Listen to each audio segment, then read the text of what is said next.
I sold two watches for rupees 30 each, one at a loss of 10%, other at a profit of 10%.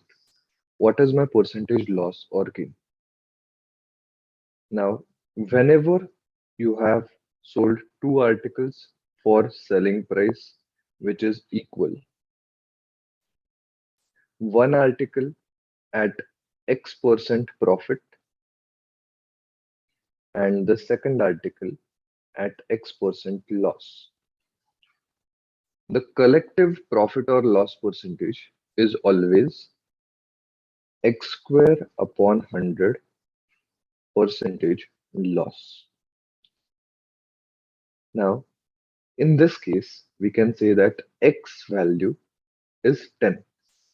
So it becomes 10 square upon 100 percentage loss. So 10 square upon 100, that becomes 1 percentage loss. So loss means it is conceptually negative. So therefore we can say the answer is option B.